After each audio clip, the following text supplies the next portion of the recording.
Hi, it's Mrs. V here, and today I'm here with Le Chatelier, and we are going to talk about how to answer exam and test questions involving Le Chatelier's principle.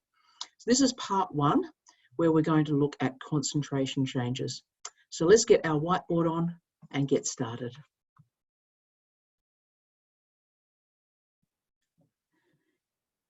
So you've got a question that asks you to explain a particular change to an equilibrium system using Le Chatelier's principle. I'm going to give you my secret recipe, actually it's not so secret, for success with a Le Chatelier question. So there are 4 steps. First of all, you need to explain why the system is no longer at equilibrium. So you've got to say why Q is no longer equal to Kc. Step 2, you've got to say, according to Le Chatelier, which way is the equilibrium going to shift to counteract that change? And you should also say why that counteracted the change. Step 3, when equilibrium is re-established, you need to say what's happened to all the concentrations. And finally, step 4, you need to say what could have happened to the value of Kc. So in the case of concentration changes, that's always going to be the same. Because remember, Kc is always the same if the temperature is the same. Let's have a look at an example.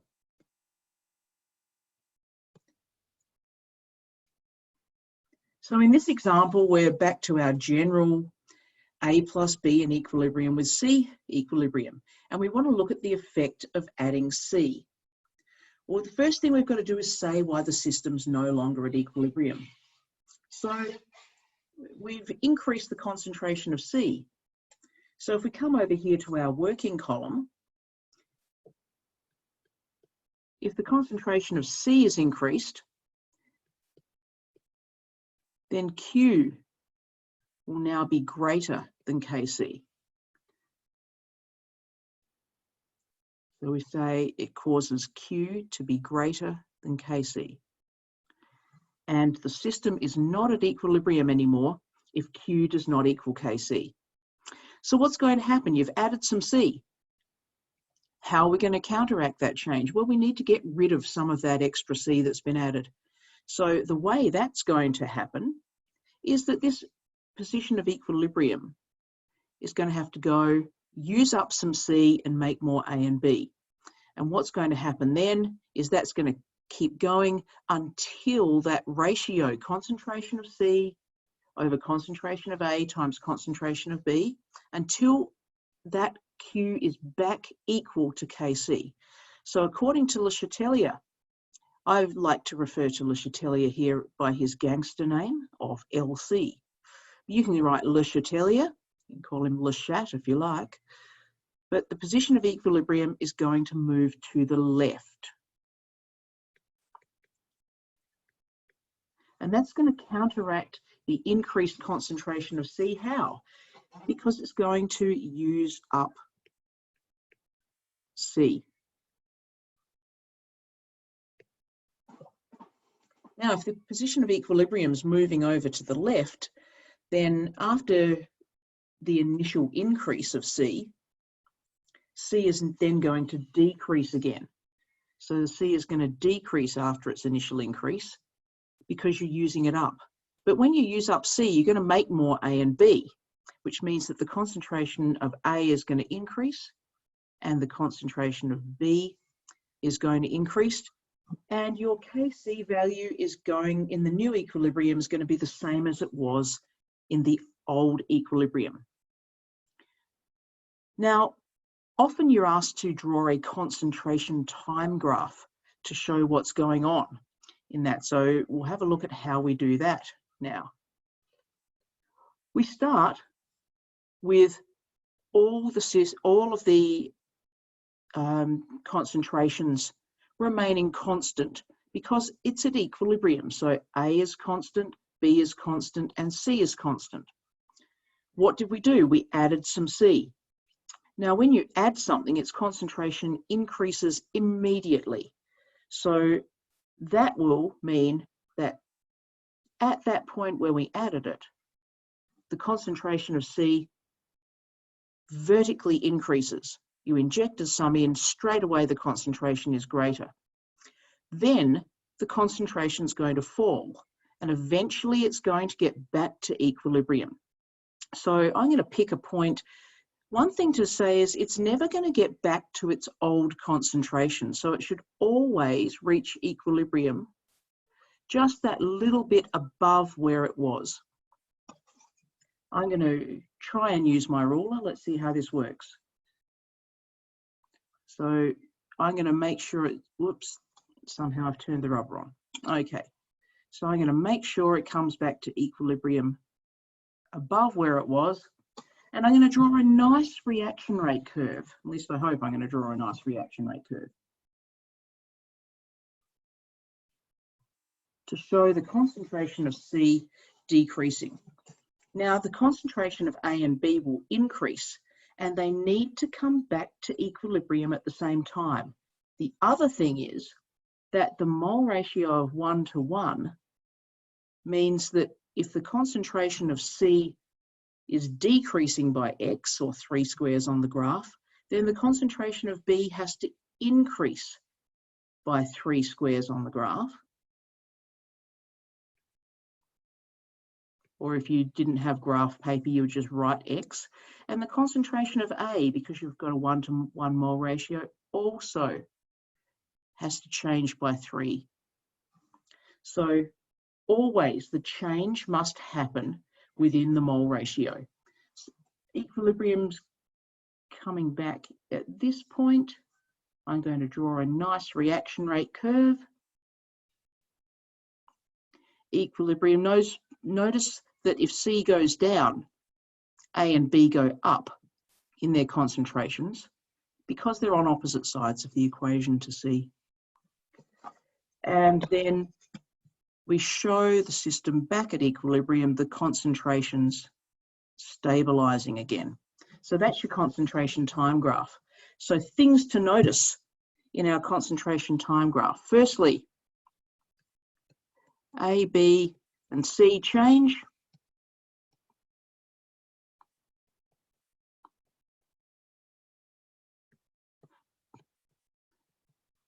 And that's because we have a 1 to 1 to 1 mole ratio. Second thing to notice is that C decreased,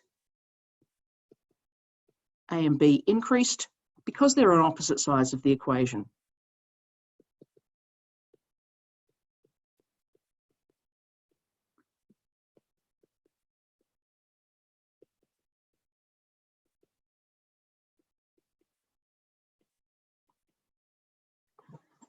So that's a pretty simple example because we're not dealing with any difficult mole ratios. Let's look at one example where we have a more difficult mole ratio. This is our old Haber process equation again. It always gets used in equilibrium, and I think it's because the mole ratio is a little bit tricky. So let's have a look. What is the effect of adding hydrogen to this system? Our Q is equal to the concentration of ammonia products squared over the concentration of nitrogen and the concentration of hydrogen. Whoops, let's make hydrogen H2, shall we? Cubed. What have we done? We've increased the denominator. If we increase the denominator, Q is going to get smaller. So Q is now going to be less than Kc. So over here, we've got our increased concentration of hydrogen. I like to use little arrows. It doesn't really matter if you want to write the word increase. It's probably nicer. And it causes Q to be less than Kc, and that's why the system's not at equilibrium anymore. According to Le Chatelier, the position of equilibrium, which way is it going to go? Well, we've got too much hydrogen now. We have to use it up. To use it up, we've got to send our equation that way. Our equilibrium is going to have to move to the right And that's going to counteract the change by using up hydrogen.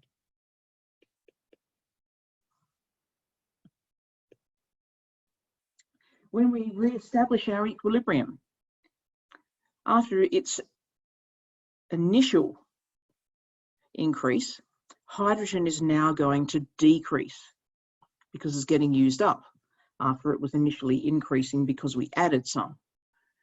Now, nitrogen's on the same side as hydrogen. So if hydrogen's going down, then nitrogen's going down. Whereas ammonia is on the other side. So if hydrogen and nitrogen are going down, ammonia is going up. What's going to happen to the value of Kc? Did we change the temperature? No, we didn't. So it remains the same.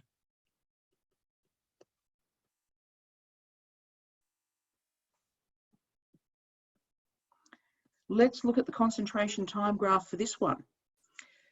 There are no units on the axes for these concentration time graphs, so we don't need to worry about how much we increase things by. Because I know from looking at the mole ratio, because I'm looking at nitrogen and 3 hydrogens in equilibrium with ammonia,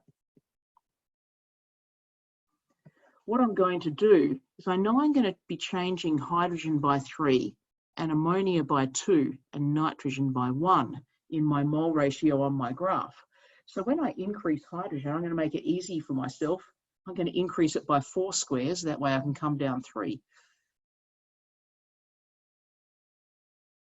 We added hydrogen. Bang, there it is. Immediate increase. What happened then? Well, to counteract the change, it needed to decrease. So it's got to come back to equilibrium. I'm going to choose here for it to come back to equilibrium. Remember, it won't go back to its original level. I'm going to draw my nice reaction rate curve.